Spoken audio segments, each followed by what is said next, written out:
Hey folks, welcome back to Gaming Garbage, where we take a look at games, chat about the gaming news in the industry, and of course, stream for fun. Now, I took time to look at the Ghost of Yotei gameplay reveal trailer, which I'll link that down below if you'd like to go see it. And really, I believe overall it'll be good, but man, not great. And I'm going to share the reasons why I'm disappointed. Part of it is because it feels and looks like Assassin's Creed Shadows. One of the things initially is we get kind of the same type of story. Like it's the same setting, it's around the same era. We're also around the same type of story. And I mean, while this is 300 years before Assassin's Creed Shadows, a lot of it is going to look and feel the same. And the first one, as we know, was, your Jin with the first Mongolian invasion. And I think that what they should have done is they should have continued with Jin and done the second Mongolian invasion, which was bigger, lots more men. We went from 40,000 invading men to 140,000, and from 900 ships to 5,000 ships, which is crazy. And the Japanese fighting force was 10,000 in the first and 40,000 in the second. So there would have been a lot more opportunities and some liberties there, creative liberties with making the game, and I think that would have been a lot better. And then they could have ramped up the combat instead of going from stances to basically changing weapons. In this one, they could have actually done a little bit more. So we know we still have a skill tree, we know we still have some other stuff, but I would have liked to have seen a little bit more with the combat personally. And with some of the abilities and stuff, again, I don't want to have to go to shrines like in Assassin's Creed Shadows, okay, or whatever. I do think it's cool you get to interrogate and you get to learn some new skills that way. And it's regional, depending on where you are in the game or on the map. And that's cool. That's a neat aspect to that. But again, I'm not excited about some of the stuff with the shrines. But yeah, I totally think they missed a win here with, again, the story, because I think focusing on the second Mongolian invasion would have been a lot better. So, like, just hang with me for a minute. The beginning of the game can be 6 years later, where you're, or no, what, 7 years later, the game lands you at the beach where you're waiting for them to land and invade, and they start that, and that is your first kind of engagement. And every single kind of chapter or whatever has a boss, and you're able to like take down a boss on the beach, but eventually, you trying to hold it back fails, and then they push further into Japan. And then this is where the world really starts to open up to where it's like, okay, we have multiple different regions we can do in any order to fight back against the invasion. We have a castle that's been taken over that we can retake in siege. There's also like an ammo depot or like supplies that we can go sabotage and blow up. There's also an open field battle to stop further invasion into Japan that we can prep for. And this whole time you can work on getting allies, you can work on improving your weapons and your gear, and you can kind of make this preparation feel necessary to actually do some of the work in this game and help push the invasion back. And like I feel like there's so much they could have done, and or to like even assassinate somebody that's overseeing operations for the whole thing that's on a boat in the fleet with the 5,000 ships that are out there, and basically work out eventually to the main boat that the admiral is on, let's say, and you get to assassinate him. Like there's different type of missions they could have done here. There's different type of environments they could have done here besides just adding snow or mountains or grasslands or trees. Like they really could have changed it up and changed kind of the mission select here. And then the very end would be basically an ultimate battle to push them back, to push them out of Japan. And you could all be a part of that, and it would be better for you and, of course, for everyone else. Instead, we have this story where we're just focused on a revenge story. And unfortunately, whether it's not exactly anyone's fault, we already got that revenge story from Assassin's Creed Shadows. So some people are going to feel like they're just playing that again. Also, too, looking at some of the swordplay and stuff, again, some of the animations are the same, some of the combat looks the same and kind of feels the same while you're watching it. And there may not be as much changes there as we think there is, but there are some good things about the game. Visually, it's just made for PlayStation 5, so like the assets that are built for the game look really, really good, and it is very visually appealing. It is very amazing. There's also kind of more of a exploration idea to just scour the horizon. You have a spyglass to be able to do that, or you can do that from trees or mountaintops or cliff sides and be like, oh yeah, what's that? And go explore. And that's awesome. That's wonderful. It's a lot less kind of like icons all over the place.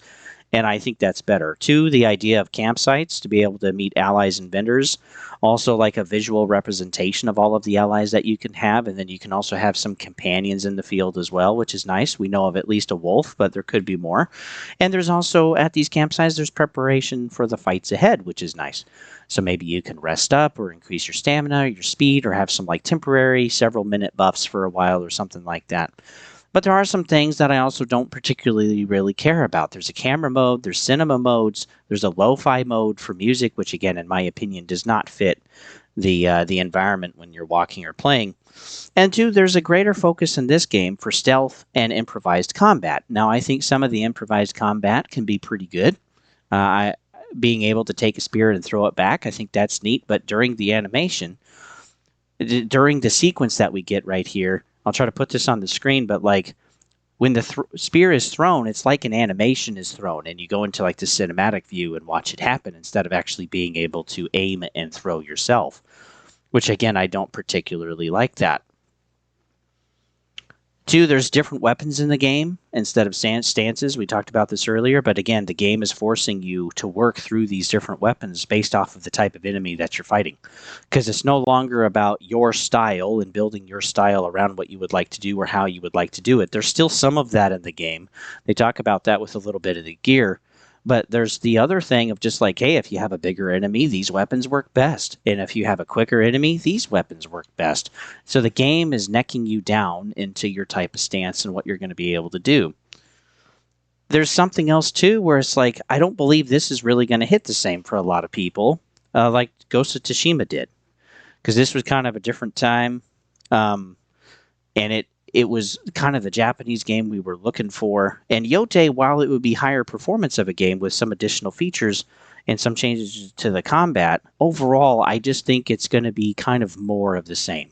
There's some kind of this like gimmicky stuff, and I'm not saying that the people working on this game didn't put their heart and soul into it. That's not what I'm saying.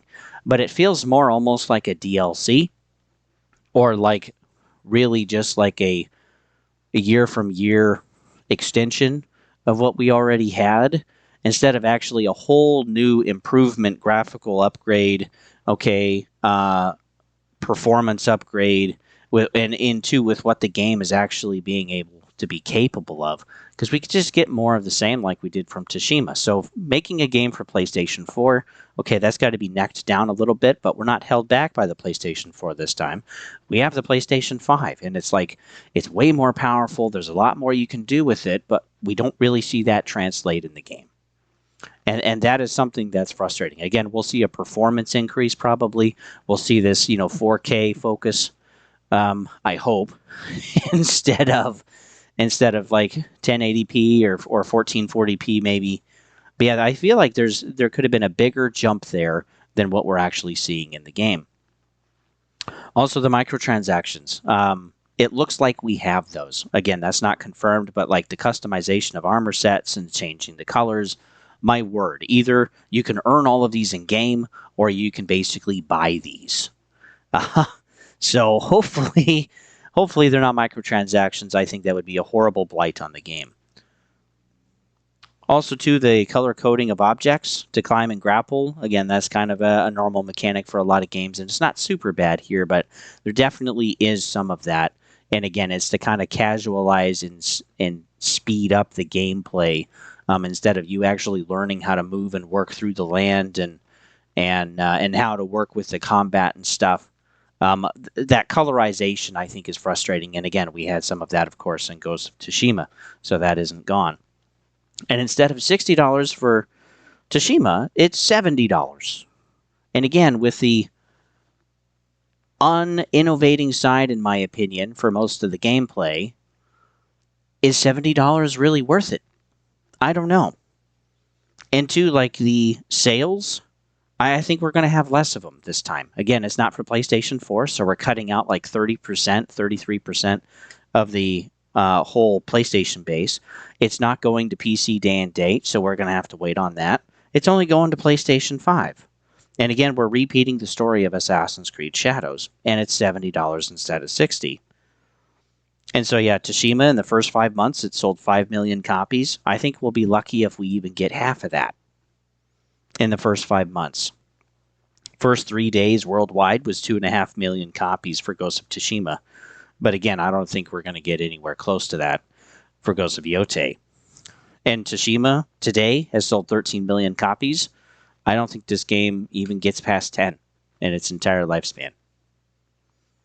I don't see the hook. I don't see the pull. Again, there were some improvements. There's some things that are interesting or even better, of course. But again, it doesn't feel like that generational leap. And again, worth the cost of $70. And the majority of the stuff that they're pushing in the game, again, is how it looks, how it feels, and how it sounds. It's not about the gameplay. And that is troublesome to me, personally. And again, the story, it's just more Assassin's Creed Shadows. I think it'll be in a better Assassin's Creed Shadows, but there's something too where we just have a bunch of these kind of like Japanese samurai games or ninja games, a lot of the same type of genre and style. So, like, we've had Sekiro, we've had Phantom Blade Zero, we've had Ghost of Tsushima, of course, we've had Wulong Fallen Dynasty, Wu Chang Fallen Feathers, that's coming out at the end of the month, Assassin's Creed Shadows, Black Myth Wukong, we're having Neo 3 coming, we're having Blood Message, Onimusha, Way of the Sword, also the remasters of Onimusha 1 and 2.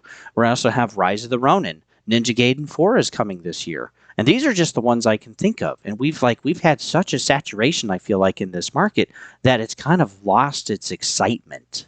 Because again, it's like we've played it before.